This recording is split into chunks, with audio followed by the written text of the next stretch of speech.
Welcome to the Main Street Preps High School Football Preview Show. Nobody brings you more comprehensive coverage of high school sports in Middle Tennessee than Main Street Preps. Today's show is brought to you by the Tennessee Highway Safety Office. Remember, fans don't let fans drive drunk. Now, please welcome the host of the Main Street Preps High School Football Preview Show. Hello and welcome back to another episode of the Main Street Preps High School Football Preview Show. I'm Russell Vannozzi, excited to be bringing you another week of high school football talk here in Middle Tennessee. Of course, we're now rolling on to the second round of the playoffs, and games are just going to get more and more interesting as we get closer to Chattanooga and the Blue Cross Bowls.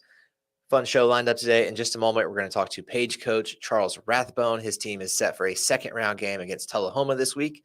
We will also review some of the latest storylines in the area, including the latest at Lipscomb Academy, also recapping the Mr. Football semifinals that were announced last week, as well as looking at some storylines for the second round games. And we'll wrap up the show by making picks for some of the top second round games. So all this is brought to you by the Tennessee Highway Safety Office, where fans don't let fans drive drunk. Let's dive right in now with Charles, who's going to join us on screen. All right, there he is. Charles, thanks for being here today. Thanks for having me. How are y'all? Doing well. So, Charles, the playoffs rolling right along here. I was looking back at the TWSA history books just because I wasn't sure exactly how many years it had been in a row for you guys, but I found that it's now been 16 straight playoff appearances for Page. That's right up there with some of the most consistent programs in the area. I guess, what does that just say about your team and the program that's been built there at Page before you got there and while you've been there to be able to be so consistent and give yourselves a chance every November?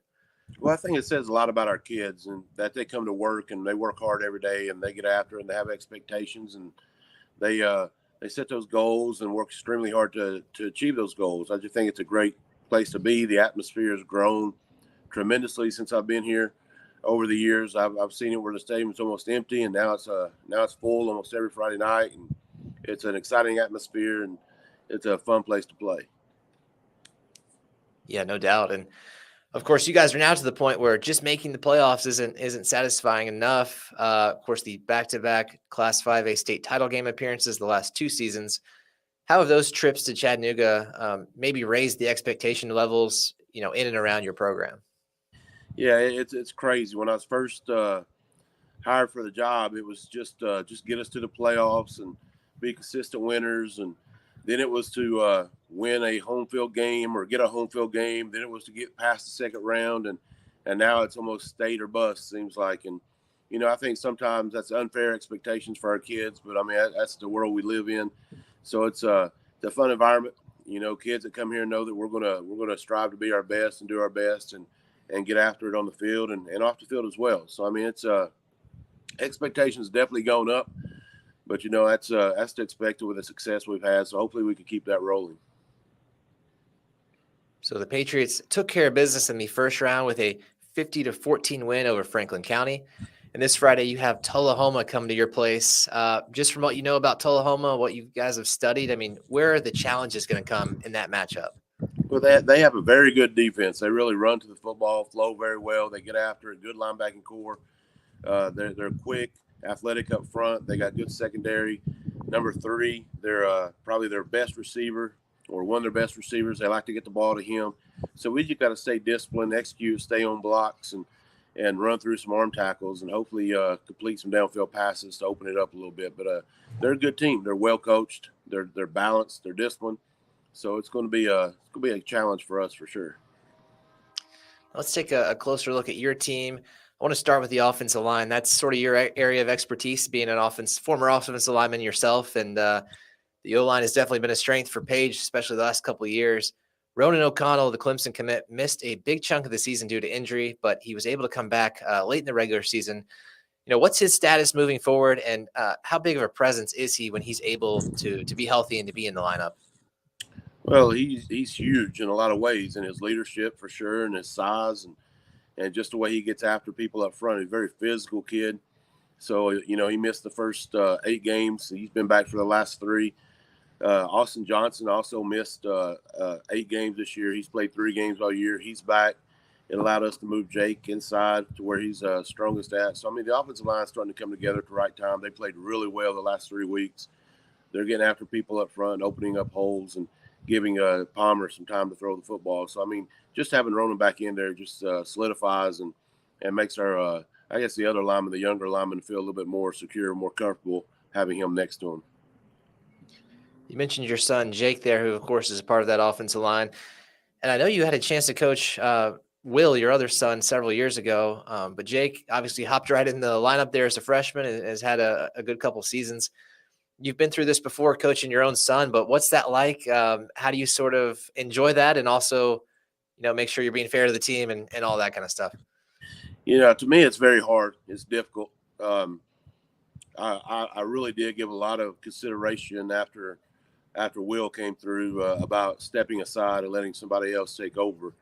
But, I love being around Jake. I love being around all these kids. And you got to be consistent and be hard on all of them and treat all of them the same. And I'm probably harder on Jake than any of the other kids.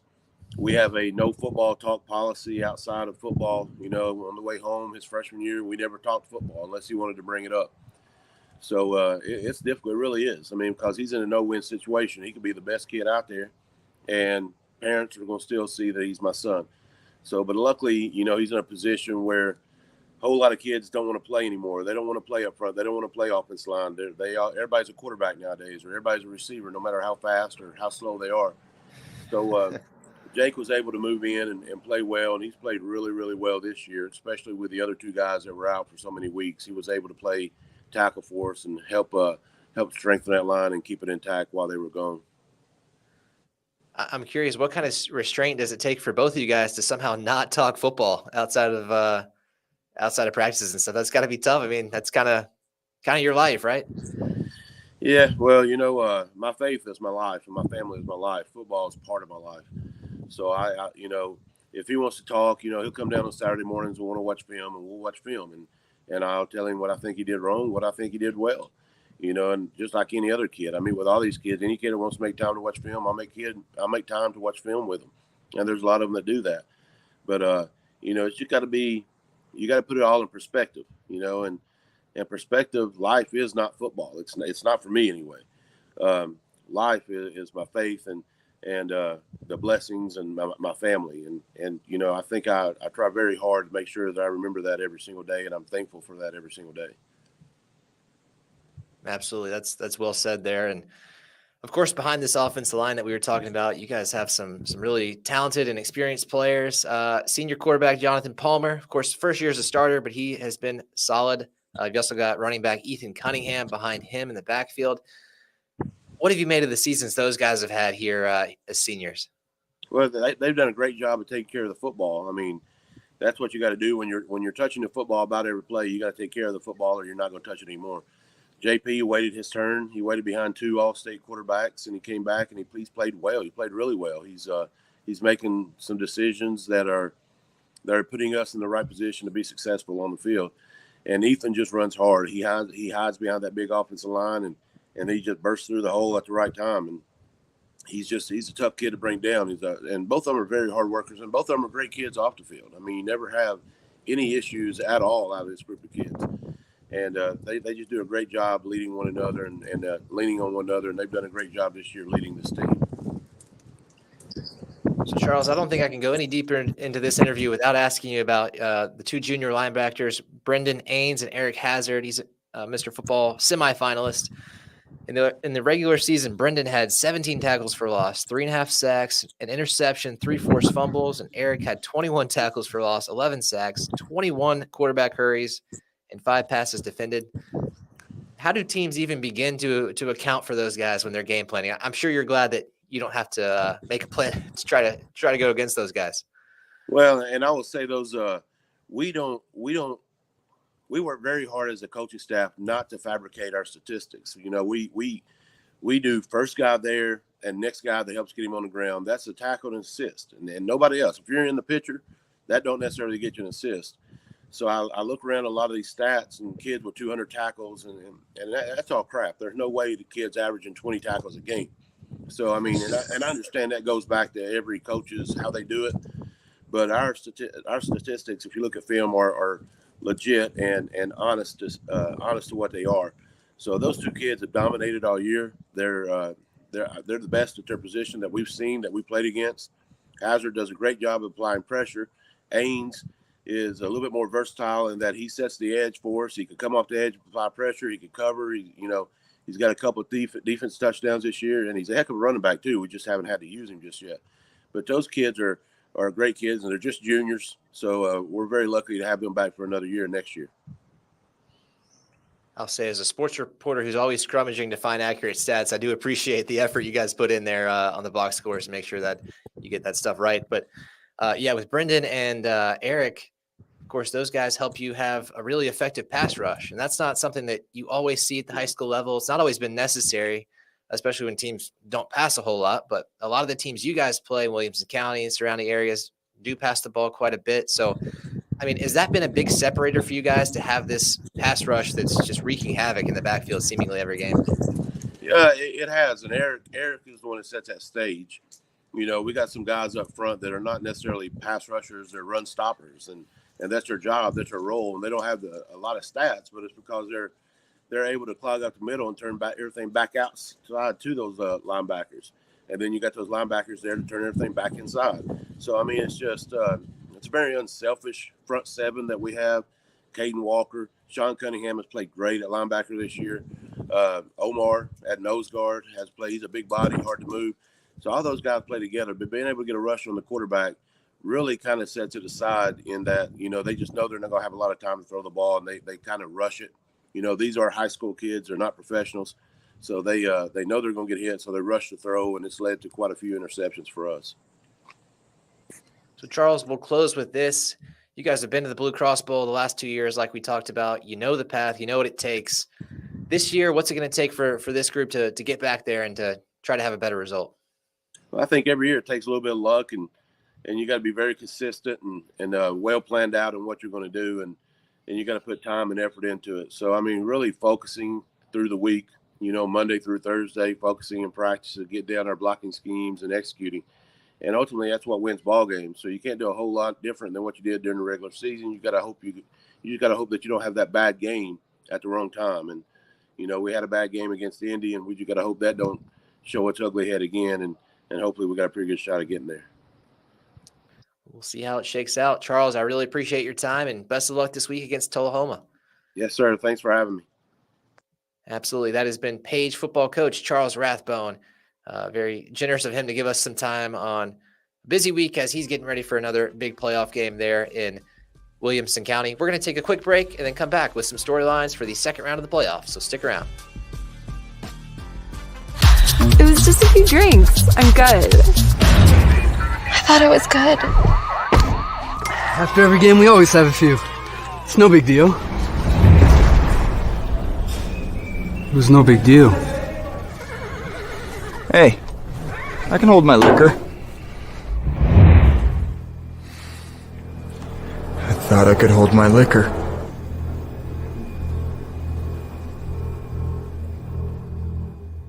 As an Allstate agent in Gallatin, Larry Maynard knows many local families.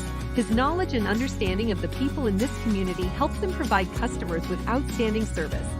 Give Larry a call at 615-452-1500. Macon Bank and Trust Company is a proud supporter of the Gallatin Green Wave. For over 100 years, Macon Bank and Trust has offered a true hometown banking experience to help you meet your financial goals.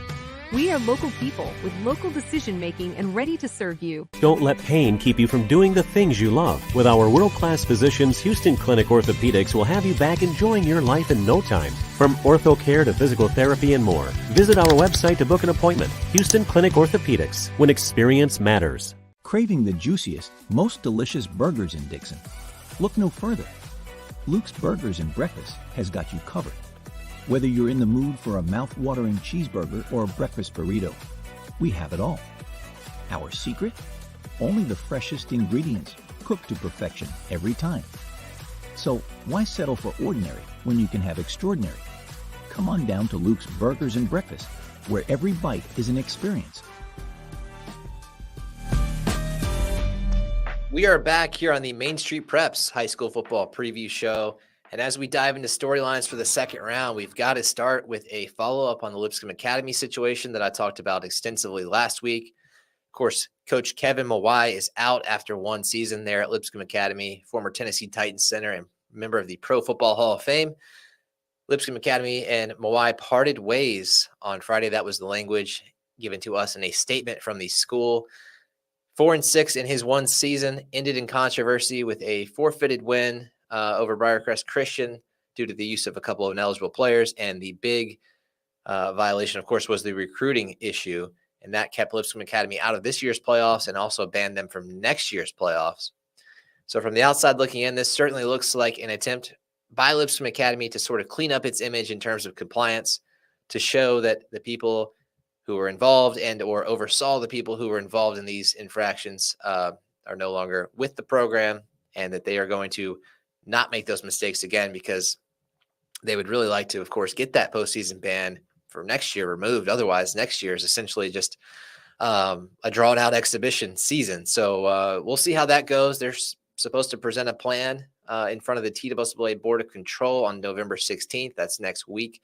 So we'll see what comes of that meeting and maybe what changes they have to show the TWSAA there. But unfortunate break there for Mustang fans. But, the program broke the rules and seemingly knowingly did it. So they're paying the price now. And it's really unfortunate, of course, for this year's seniors that have to go out without a playoff bid. But we'll see if they're able to get back in next year and if they're able to kind of get back on track in terms of following the rules that everybody else follows and that the TWSAA does its best to uphold.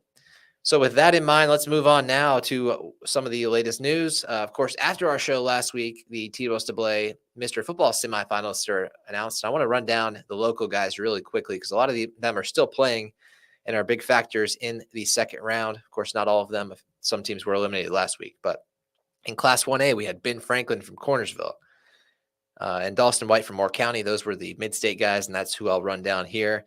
In Class 2A, there was Cole Gregory from Trousdale County, Isaiah Groves from East Robertson, and Darian Meza from Mount Pleasant.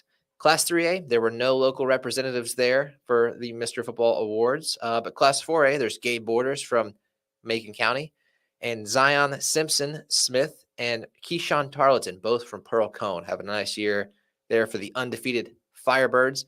We mentioned as Eric Hazard a minute ago with Coach Charles Rathbone. He's a semifinalist in Class 5A, along with Centennial's Dominic Reed. And in Class 6A, Braden Graham, quarterback out of Riverdale, and Dwayne Morris from Oakland are both semifinalists. Moving over to Division II, there's Monte Baldwin from Columbia in D2 Single A, along with Eli Wilson from MTCS and Friendship Christian's Tyson Walcott. Three really great running backs there, and don't envy the committee that's got to choose between those guys and a few others from around the state of who gets that award in D2 Single A. D2 AA, Ty Clark III from Franklin Road Academy, Cruz Law from CPA, and Davidson Academy quarterback Knox Roberts are all semifinalists. And in Division II AAA, Lipscomb Academy's Caleb Beasley and Brentwood Academy's George McIntyre both made the list. And finally, Kicker of the Year, Tullahoma's Grant Chadwick, Mount Juliet's Daniel Echevarria, and Davidson Academy's Roman Mathis are all up for that award.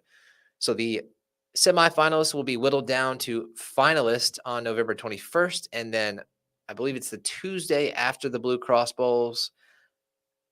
Could be that Wednesday, that first week after the Blue Cross Bowls. The Titans always host a luncheon to announce the winner. So we will keep you updated on that at mainstreetpreps.com. Moving on to some second round talk here before we have our pick segment in just a moment. But there's several interesting rematches on deck, and I'll be interested to see if maybe some of these results are a little bit different this time around. Who knows if some of the teams that lost the first time around will be able to, surprise there for a win, but certainly some good matchups on deck. A few that jumped out to me: Summit at Brentwood. Brentwood won this game 20-0 on September 15th, but that was quite a while ago. And Summit has shown some things in the last couple of weeks, and we'll talk about that in our picks segment. But I do wonder if this game might be a potential upset alert there for Summit. NBA at Innsworth, similar case here. Innsworth won the first game 17-3 on August 25th. NBA was a very different team back then. They were still trying to figure out their quarterback situation. They had H. McElwain in there. They had Hugh Price Of course, after Marcel Reed left, they were the Big Red are still trying to figure out at that point what they wanted to do with their offense, but they figured it out now. They won 4 of their last 6 games. Hugh Price has been doing a good job managing that offense. They've run the ball a lot, kind of pass when they need to, and that seems to be working. They were able to finish off their season with a win over Brentwood Academy in week 11, and then they had actually earned a first-round bye for the playoffs, which is not something I don't think many Big Red faithful saw coming after they nearly started the season 0-5. So a great late season resurgence there for NBA. Ainsworth has continued to truck along. They're 8-2. I still think they will have an advantage here, but we'll see. Could be a good game. And also Ravenwood at Smyrna. This was a game that Ravenwood won 28-6 on September 8th. But Smyrna, man, they've been hot lately. They have reeled off win after win after win, including last week against Independence in the first round. So we'll see about that one. Let's take another quick break, and then we will be back with picks for all 3 of those matchups and a couple others here on the Main Street Preps High School Football Preview Show. It was just a few drinks. I'm good. I thought it was good. After every game, we always have a few. It's no big deal. It was no big deal. Hey, I can hold my liquor. I thought I could hold my liquor.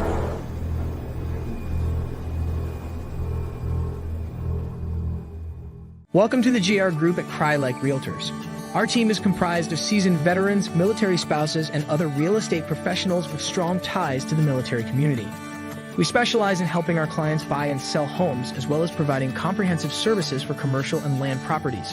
Whether you're relocating to the area interested in buying or selling a home, or looking for commercial or land properties, the GR Group has the expertise and resources to help you achieve your real estate goals. Contact the GR Group today.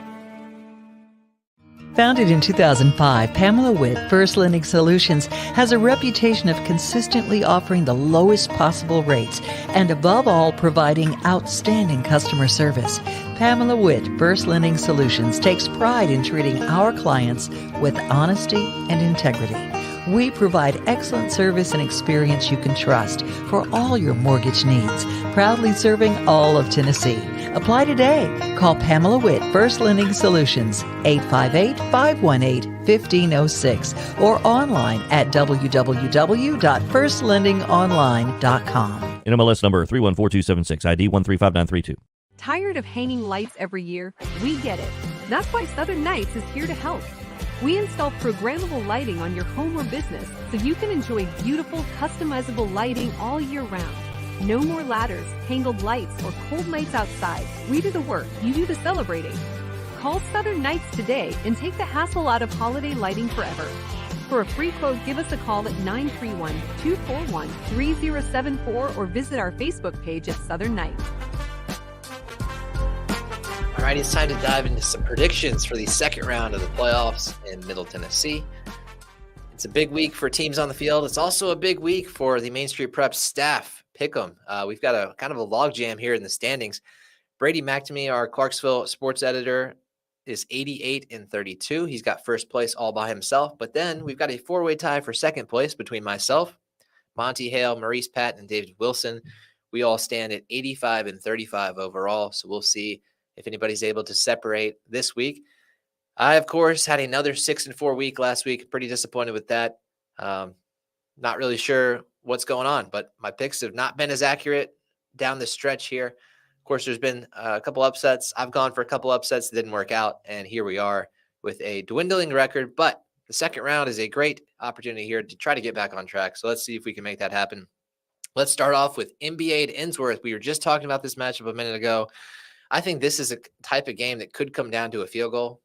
Both teams have good kickers, so that is something that is within the realm of possibility. But I'm going to give this one to Ainsworth 24-21. I just think the Tigers are having a great season. They've got quarterback Max Holtzclaw that's stepped right in from Brentwood Academy, done a nice job. They've got Jaron Sensabaugh, the Vanderbilt commit, on the outside, and also at defensive back. They've got a great defense, Ethan Utley, Mason Curtis. Those guys make it happen. I think that's going to be enough here to maybe sort of make NBA one-dimensional, and if they can stop that rushing attack and force some desperation passes, I think that could work out pretty well for them. But we'll see how that goes, because NBA has been, like I said, playing really well. Figured some things out. NBA's got a strong defense of its own, which is why I didn't pick this to be a high-scoring game. But I do think the Innsworth Tigers are going to find a way to get this one in their favor and move on to the state semifinals already there in Division II AAA. Let's move on now to Centennial at Shelbyville. This should be another great game. Centennial's Dominic Reed had 4 touchdown carries on just 10 attempts last week in a win over Columbia Central, which gave Centennial quite a scare in that one. But thanks in large part to Reed scoring 3 of those touchdowns, I believe, in the fourth quarter, helped the Cougars survive and advance there. He's really been the closer around the goal line for them. They save most of his energy for defense. They really need him there. But, man, when they get inside the 10 or 20-yard line, it's Dominic Reed time there for Centennial. And, of course, he's a Mr. Football semifinalist, like we mentioned. Shelbyville started off the year a little bit tough. I believe they lost 3 of their first 4 games, and I don't know that they've lost since. So they've rolled to an easy win in the first round, and certainly going to be a tough out here in the Class 5A playoffs. Nonetheless, I've got to give the tip to Centennial here and Coach Jamal Stewart. I think they've got a lot of good things going for them right now, even after that scare against Columbia Academy. So I'm going to give the edge here to Centennial, 35-28. How about Liberty Creek at Fairview? This is flying under the radar, I think, is one of the top games to watch this week here in Class 3A. Liberty Creek's a great story. Blaine Keller has written about them several times, our Sumner County sports editor. This is just their second year as a program. Of course, they've got beautiful, pristine facilities up there in Sumner County, and they've attracted some football talent, too. They're under Coach Bill Alexander. Brian Rager is having a nice year. He scored 4 touchdowns, I believe, in the first half of a 42-0 win over Sycamore in the first round. That was their first ever playoff game and their first ever playoff win. Of course, you can never count out Fairview and Coach Chris Hughes. Those guys have made a habit here of getting deep into the playoffs and making some noise there in Class 3A. I do think, all things considered, Liberty Creek might have a little bit of an edge here. At least I'm giving it to them, 30-24. That will be a tough trip to make to Fairview. Not an easy place to win by any means, but I think they might just be able to pull it out there if Rager can have a nice game. Moving on now to Ravenwood at Smyrna. I got to see Ravenwood last week. Of course, this is a rematch of a game that happened almost 2 months ago, and I do think it'll be closer this time around. Smyrna, like we said, has been on a phenomenal roll lately, and Ravenwood has had some injury issues crop up here and there. Stewart's Creek gave them a pretty good run last week for their money. But Ravenwood's running game was able to sort of close things out down the stretch. Davis Dallin, Caden Pace, the younger brother of the injured Carter Pace, had a really nice outing as well. So even if Carter is not able to go in this one, I think the Raptors have enough on offense to make things happen here. Ben Hubbard on the outside as a receiver had a couple touchdowns last week. So I'm giving this one to Ravenwood, 28-21. And let's close it out with Summit at Brentwood. The Bruins have to be careful here, and I think they may have had their wake-up call last week in the first half against Cane Ridge. I believe that game was 7-7, and maybe in the second quarter. Cane Ridge, of course, entered that matchup 2-8, so not maybe a second half that Coach Clint Finch is too thrilled with, but the Brentwood Bruins did pull away, 128-7, so still in good shape there. I do think Summit has had a tough year, but they've won 3 of their last 4, and you cannot count out a team like that in the playoffs, especially a team that's been to the state finals and recently. So we'll see how that one shakes out. That's all the time we've got today. So thanks for tuning into the Main Street Preps High School Football Show. We'll be back next week to talk round 3. We'll see you then. You've been watching the Main Street Preps High School Football Preview Show. Nobody brings you more comprehensive coverage of high school sports in Middle Tennessee than Main Street Preps. Join us each week at this time on Main Street Media TV to get the latest news about high school football. The Main Street Preps High School Football Preview Show is brought to you by the Tennessee Highway Safety Office.